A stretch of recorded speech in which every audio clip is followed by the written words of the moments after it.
ada beberapa kitab ini, ya, ada 3 kitab. Yang pertama Syarah Kitab Tauhid 2 jilid Pak Jengan.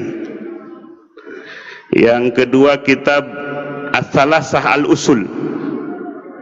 Kemudian yang ketiga adalah kitab Kasyfu Asy-Syubuhat, menyingkap syubhat-syubhat. 3 kitab ini dikarang oleh Muhammad bin Abdul Wahhab. Orang sering menyebut pengikutnya Wahabiyah. Ini kita kalau ada berita jangan dipercaya.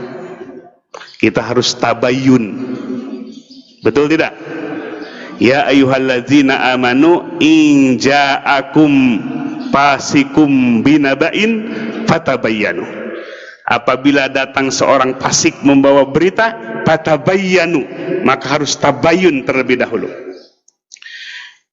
Kita mendengar tentang Wahabi ini, hirir mudik tentang Wahabi, maka kita tidak boleh membenarkan apa yang kita dengar, tapi harus tabayyun. Kita harus buktikan benar atau tidak berita itu.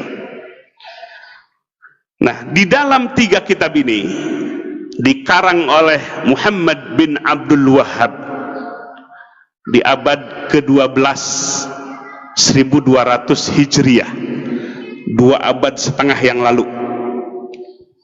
Beliau adalah muassisnya, pendiri dari madhab Wahabi ini.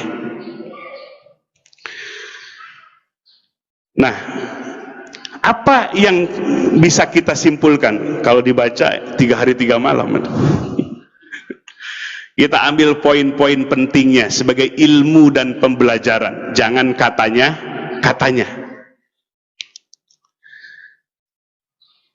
Maka paham Wahabi ini dalam ilmu tauhid membagi ilmu tauhid itu ke dalam 3 bagian. Taksimu tauhid, pembagian tauhid dalam 3 bagian, atau trilogi tauhid Wahabi. Yang pertama adalah tauhid rububiyah. Tauhid rububiyah itu Allah sebagai Rabb, Allah yang mencipta, Allah yang memelihara, Rabb. Tauhid yang kedua adalah tauhid uluhiyah, bahwa Allah lah yang hak diibadahi. Yang ketiga adalah tauhid asma wa sifatih, mentauhidkan Allah dari nama dan sifat-sifatnya. Nah, Bapak Ibu sekalian, ketika kita melihat taksimu tauhid, pembagian tauhid ini memang biasa, tidak ada yang berbeda. Kalau tauhid itu ada yang rububiyah, ada yang uluhiyah, ada yang asma wa sifatih. Tapi ketika konsep tauhid ini dibuat oleh Muhammad bin Abdul Wahhab, maka menimbulkan persoalan besar dan fitnah besar di kalangan ahlu sunnah wal jamaah. Tadi lihat Bapak Ibu sekalian, yang pertama, menurut kitab Kasyfus Syubuhat, bahwa semua para rasul mendakwahkan hanya tauhid uluhiyah, ifradullahi fil ibadah, mentauhidkan Allah, hanya kepada Allah kita beribadah, tidak memerintahkan tauhid rububiyah, bahwa Allah sebagai Rabb, Allah sebagai sang pemelihara, Allah sebagai sang pencipta. Nah, ini Bapak Ibu sekalian, dalam kitab Kasyfu Asy-Syubuhat halaman ke-40, lama kana iqraruhum bi tauhidir rububiyah alladzi zakarahu Allahu anhum wa sajjalahu alaihim lam yudkhilhum fil Islam, dalla ala anna tauhid al matlub laisa huwa tauhidur rububiyah wa innama huwa tauhidul uluhiyah wa huwa al-fariq bainal muslim wal kafir. Wa amma tauhidur rububiyah fa kullun muqirrun bihi al muslim wal kafir wa huwa la yanfa wahdah. Disebutkan Bapak Ibu sekalian, pengakuan ikraruhum musyrikin Mekah dulu dengan tauhid rububiyah. Jadi ketika ditanya musyrikin Mekah, man khalaqas samawati wal ard, siapa yang menciptakan langit dan bumi? La yaqulunallah, mereka menjawab Allah yang menciptakan langit dan bumi. Menurut Muhammad bin Abdul Wahhab, jadi orang musyrikin itu bertauhid, cuma hanya tauhid rububiyah, meyakini bahwa Allah sebagai sang pencipta, sebagai sang pemelihara, sehingga semua manusia mentauhidkan rububiyah. Coba Bapak Ibu sekalian perhatikan, banyak nggak orang-orang yang ateis? Banyak ateis yang tidak percaya, al-mulhid yang tidak percaya dengan Allah. Tapi dalam kitab ini semua manusia bertauhid rububiyah. Ini salah kaprah. Coba orang Hindu, Bali, Bapak Ibu sekalian, percaya nggak kalau ditanya siapa yang menciptakan langit dan bumi? Nggak mungkin yang menjawab adalah Allah. Pasti dia akan menjawab Tuhan mereka yang percaya, yang dipercaya. Tapi menurut Muhammad bin Abdul Wahhab dalam kitab Kashfu Asy-Syubuhat, semua manusia bertauhid rububiyah, sehingga tauhid rububiyah ini tidak perlu untuk diperintahkan. Nah, maka oleh sebab itu Bapak Ibu sekalian,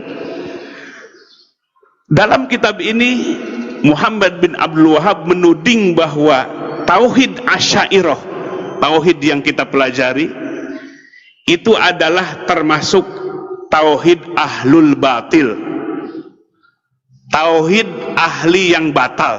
Jadi membatalkan tauhid Asy'ariyah, madhab Asy'ari yang kita yakini.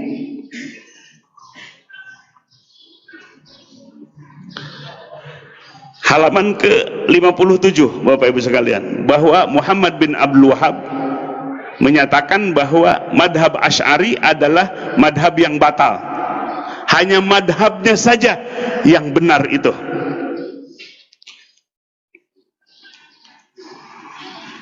Ketika ia menjelaskan al-amru tsani, perkara yang kedua, wahwal ajib, yang aneh, anna du'atal batila, sesungguhnya para dai yang batil. Maksud para dai yang batil itu kita, madhab Asy'ari, disebut du'at al-batil, pendai yang batil. Yakunu indahum, ada di sisi mereka, ulumun, ilmu-ilmu, wa indahum, dan di sisi mereka, kutubun, kitab-kitab, wa indahum hujajun, di sisi mereka ada hujah-hujah, yujadiluna, mereka bermujadalah biha, dengan dalil-dalil itu, ahlal haq, kepada ahlul haq. Ahlul haq itu mereka langsung mengambil Al-Quran, falamma ja'athum rusuluhum bil bayinat farihu bima indahum minal ilmi. Ketika datang kepada mereka utusan-utusan mereka dengan bukti yang nyata, mereka bangga dengan apa yang ada di sisi mereka dengan ilmunya. Jadi Bapak Ibu sekalian, ayat yang dituduhkan oleh Allah kepada orang kafir, orang musyrikin, ditarik, dituduhkan kepada orang yang beriman. Inilah corak penafsiran dari Wahabi. Ya. Jadi corak penafsiran Wahabi itu ayat yang dituduhkan kepada kafirin dan musyrikin, tapi dituduhkan kepada orang yang beriman. Alladzina tawarasuhu min ajdadihim wa abaihim, yang saling turun menurun dari leluhur mereka. Waladi huwa ibaratun min kutubihim wa an hujajihim allati tawarasuha hada waqi'un al-an. Pakam pisahati min kutubi ahlil batil. Ia menyebutkan kitab-kitab ahli tauhid yang batil, kakutubil jahmiyah, seperti kitab-kitabnya Jahmiyah, wa kutubil mu'tazilah, kitab-kitabnya Mu'tazilah, wa kutubul asy'ariyah, dan kitab-kitab tauhidnya madhab Asy'ari. Jadi Bapak Ibu sekalian, kita ini pengikut tauhid madhab Asy'ari dituduh sebagai tauhid yang batil. Mereka lah tauhid yang hak, tauhid yang benar. Maka ini adalah tanda-tanda sifat-sifat karakter dari Wahabi. Jadi yang pertama poinnya, bahwa umat manusia memiliki tauhid rububiyah. Padahal buktinya banyak orang yang tidak percaya dengan Allah. Hindu, Buddha, animisme, dinamisme, mulhid, ateis, tidak percaya dengan Allah sebagai Rob, sebagai sang pencipta, sang pembela. Ini adalah poin yang pertama, salah kaprah, iskal, terjadi kekeliruan di dalam konsep tauhidnya. Yang kedua, menuding kepada yang tidak bertauhid dengan tauhidnya madhab Wahabi, salah semua, batil semua, termasuk madhab kita, madhab Asy'ariyah, madhabnya Syekh Abu Hasan Al-Asy'ari rahimahullah. Itu yang kedua, Bapak Ibu sekalian. Jadi kita ini diusik persaudaraan kita sesama ukhuwah Islamiyah kita. Kalau kita dituding sebagai tauhid batil, bagaimana perasaan kita, Bapak Ibu sekalian? Lalu yang ketiga, ini poin yang menjadi bibit teroris. Dalam kitab Kashful Asyubuhat, bahwa Nabi Shallallahu Alaihi Wasallam dituding yang memerangi kaum musyrikin, sehingga halal darahnya dan hartanya. Ini maka kalau belajar kitab ini, Bapak Ibu sekalian, paham Wahabi, maka satu digit lagi jadi teroris. Kenapa? Nabi memerangi kaum musyrikin. Pada sejarahnya Bapak Ibu sekalian, Nabi 13 tahun di Mekah, beliau menahan diri walaupun dizolimi. Saking tidak mau perangnya, Nabi mengalah hijrah ke Madinah. Sudah di Madinah 2 tahun, kafirin dan musyrikin yang menyerang Madinah. Terjadilah perang Badar, perang pertama di tahun kedua. Jadi yang memerangi siapa ini? Musyrikin atau Nabi? Tapi paham Wahabi, Nabi yang memerangi, menghalalkan dan menghalalkan darahnya dan menghalalkan hartanya orang-orang musyrikin. Nah, ini yang disebutkan biangnya teroris. Biangnya teror. Padahal Nabi diajarkan oleh Allah, ud'u ila sabili rabbika bil hikmah, ajaklah manusia kepada jalan agama Tuhanmu bil hikmah, dengan hikmah, wa mau'idotil hasanah, dan mau'idoh, nasihat yang baik, wajadilhum billati hiya ahsan, yang terakhir harus pun munadharah atau mujadalah billati hiya ahsan, dengan argumentasi yang lebih baik. Tapi ia menuding dalam kitab ini bahwa Nabi memerangi kaum musyrikin. Padahal dalam Al-Quran, Bapak Ibu sekalian, perang dalam kebijakan Islam itu karena terpaksa, karena diperangi. Ayatnya, udzina lilladina yuqatalun fa innahum zulimu. Diizinkan berperang karena diperangi. Orang yang diperangi itu dizolimi, baru diperintahkan perang. Jadi bukan bersifat ofensif tapi defensif, bukan menyerang tapi diserang, tapi bertahan, ofensif, menahan diri Nabi. Tapi dalam kitab ini, Nabilah yang memerangi kaum musyrikin, sekaligus menghalalkan darah musyrikin, dan sekaligus menghalalkan harta mereka untuk diambil. Ini keterangannya.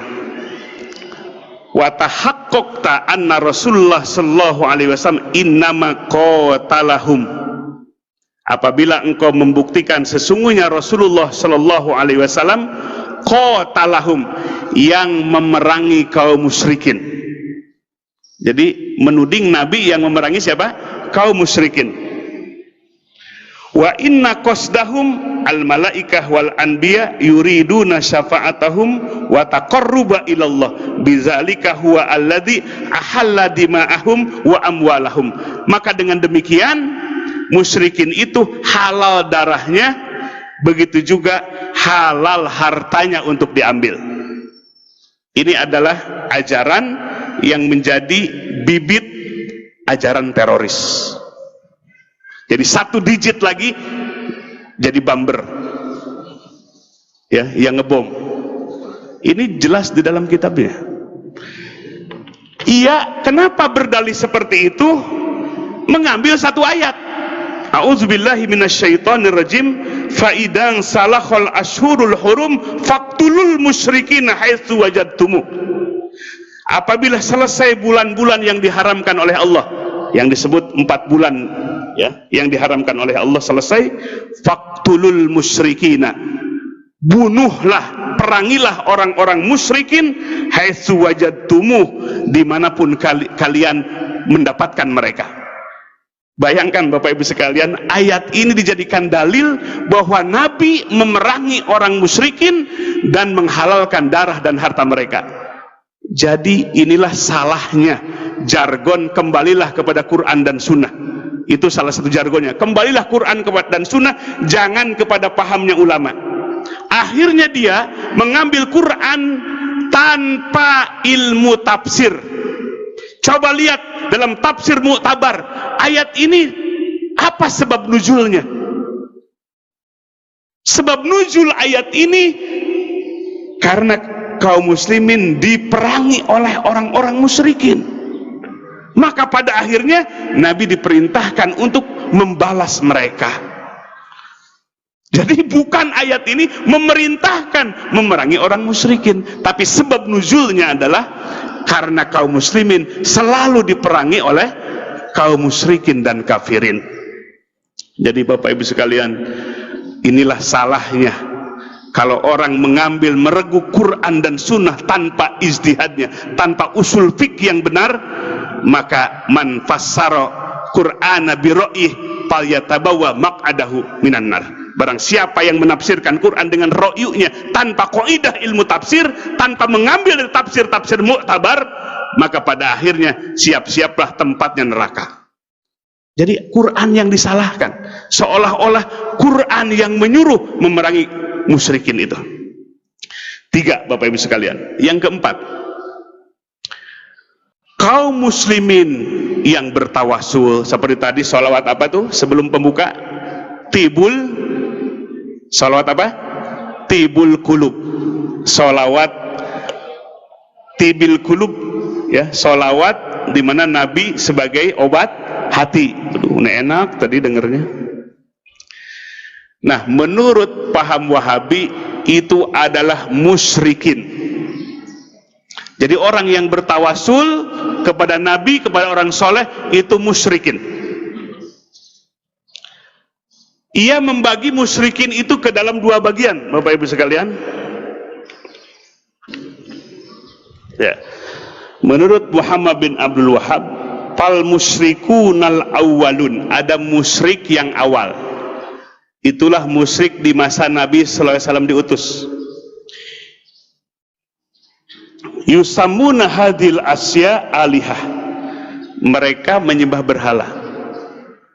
Ada Lata, Uzza, Manat, Hubal. Wal musyrikuna mutaakhirun, ada musyrik yang belakangan. Itulah kita. Jadi kita disebut musyrik mutaakhir. Kalau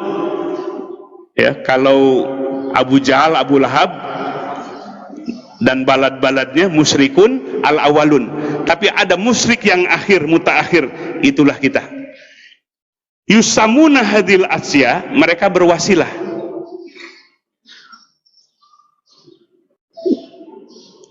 Menjadikan, menamai ini semua wasaid wa wasail, menjadikan nabi, orang-orang soleh, guru-guru sebagai wasilah. Wal asma'u la tughayyiru, nama tidak akan merubah hal haqaiqo yang hakikat. Mau disebut ilah dulu, berhala disebut ilah oleh musyrikun al-awalun, atau sekarang musyrik mutaakhir menjadikan nabi dan orang-orang soleh sebagai wasilah, menurut mereka sama hakikatnya adalah ilah sembahan. Jadi mereka menuding kita berwasilah dengan nabi kita, berwasilah dengan orang-orang soleh, dianggapnya itu adalah ilah sembahan. Sehingga kita ini disebut musyrikun mutaakhirun, musyrik yang akhir. Lalu Bapak Ibu sekalian, poin yang berikutnya, apakah musyrik yang awal dengan musyrik yang akhir kita ini, mana yang lebih bahaya musyriknya? Menurut kitab ini, musyrikun mutaakhirin lebih parah syiriknya dibandingkan dengan musyrik yang awal. Jadi ini Bapak yang hadir semua, umat Islam yang ada di dunia, lebih musyrik dibandingkan dengan musyriknya Abu Jahal dan Abu Lahab. Ayo kita lihat Bapak Ibu sekalian kitabnya ini. Halaman ke-90. Fa'lam, ketahuilah, anna syirkal awalin, sesungguhnya syiriknya orang-orang yang awal di masa Nabi, akhopu, lebih ringan katanya. Tingkat kesyirikannya lebih ringan min syirki ahli zamanina, dibandingkan dengan syiriknya di zaman sekarang. Ya, halaman 90 dalam kitab Kasyfu Asy-Syubuhat. Bi amraini, dengan dua dalil, dengan dua hujah. Jadi musyrik yang awal Abu Jahal, Abu Lahab, itu lebih ringan syiriknya dibandingkan dengan syiriknya kita di zaman sekarang ini. Dengan dua dalil. Ahaduhuma, yang pertama, annal awalin la yusrikuna wala yad'unal malaikata wal auliya wal awsan ma'allah illa pirroho. Musyrik yang awal tidak berbuat syirik dengan cara meminta kepada malaikat dan para wali beserta berhala, kecuali di masa pirroho. Ya, pirroho itu dalam masa senang-senang. Mereka kalau dalam keadaan tenang musyrik, percaya kepada Allah, menyembah Allah dan menyembah berhala mereka. Tapi di saat syiddah, kata Muhammad bin Abdul Wahab, di saat musyrikin itu dalam keadaan darurat, contohnya dalam Al-Quran, ketika di laut datang gelombang besar, disebutkan dalam ayat ini, mereka berdoanya hanya kepada Allah semata. Ini alasan pertama. Maka musyrikin yang awal itu lebih ringan syiriknya dibandingkan dengan siapa? Syirik yang mutaakhir. Kalau syirik mutaakhir, beribadah kepada Nabi dan kepada wali Allah sehingga mereka syirik, itu selamanya pirroho wa pisyidah, baik dalam keadaan tenang atau dalam keadaan terancam, selalu menyekutukan Allah. Jadi kita ini selalu menyekutukan Allah, baik dalam keadaan tenang atau dalam keadaan banyak musibah. Ini sisi yang pertama, dalil yang pertama, musyrik yang awal lebih ringan musyriknya dibandingkan dengan musyrik yang akhir. Wal amru tsani, alasan yang kedua, innal awwalin, musyrikin yang awal, yad'una, berdoa ma Allah beserta Allah, unasan, dengan manusia, muqarrabina indallah, mendekatkan kepada Allah, ima anbiya, baik dengan para nabi, wa ima aulia, dengan para wali, wa imal malaikah, dengan para malaikat, au yad'una asjaron, atau meminta kepada pohon-pohon, au ahjaron, kepada batu-batu, muti'atan lillah, dengan taat kepada Allah, laisat asyatan, tidak bermaksiat kepada Allah. Jadi musyrik yang awal menyembah selain Allah seperti kepada para nabi dan para wali dan para malaikat. Wa ahlu zamanina, sementara musyrik yang sekarang, yad'una ma Allah, meminta kepada Allah, unasan, ya, kepada manusia, min absakin nas, manusia yang paling fasik. Siapa yang ahli fasik itu? Itulah mereka para wali-wali Allah. Kenapa? dianggap wali-wali Allah itu ada yang meyakini dirinya sudah lepas dari taklif Allah. Kalau wali Allah itu sudah tidak kena dengan taklif Allah gitu. Jadi lebih mulia, lebih ringan syirik yang awal dibandingkan dengan syirik yang akhir. Kalau yang awal, mereka mensekutukan Allah kepada para malaikat yang suci, muqarrabin, para nabi. Tapi musyrik yang akhir kepada orang yang paling fasik di dunia. Jadi para mursyid, para wali Allah dalam thariqah itu disebut orang yang paling fasik.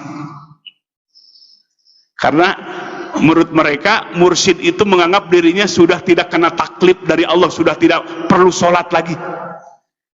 Maka ini Bapak Ibu sekalian, dua alasan inilah Syekh Muhammad bin Abdul Wahab menganggap musyrik yang akhir itu lebih berat kemusyrikannya dibandingkan dengan musyrik yang awal.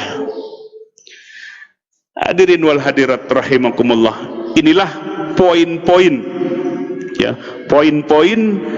dari kitab-kitab yang dikarang oleh Muhammad bin Abdul Wahab. Ya, maka Muhammad bin Abdul Wahab ini ada satu kitab lagi Bapak Ibu sekalian. Kita lihat dari sisi luar. Kalau dari 3 kitab ini dari sisi dalam.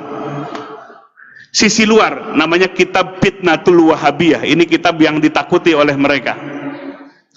Yang dikarang oleh Al-Alim Al-Alamah Syekh Ahmad bin Zaini bin Ahmad Dahlan Al-Makki, Mufti Mekah, pengarang kitab ini. Inilah yang menjadi guru ulamanya yang di Indonesia. Murid-murid beliau diantaranya pertama adalah Syekh Khalil Al-Bangkalani dari Madura, murid beliau. Yang kedua adalah Syekh Ahmad Khatib Al-Minangkabawi dari Minangkabau, Sumatera Barat, murid dari Syekh Ahmad bin Zaini bin Ahmad Dahlan. Yang ketiga adalah Syekh Nawawi Al-Bantani dari Banten. Dan banyak murid-murid yang lain, murid-murid beliau yang jadi ulama di Indonesia. Nah, beliau dalam kitab ini disebutkan Bapak Ibu sekalian, beliau hidup di abad ke-13 Hijriah, menyaksikan langsung beliau mufti Mekah bermadhab Syafi'i. Beliau menjelaskan dalam kitab ini dari sisi tarikh dan sejarahnya beserta ajaran dari Wahabinya. Dari sisi kesejarahannya Bapak Ibu sekalian,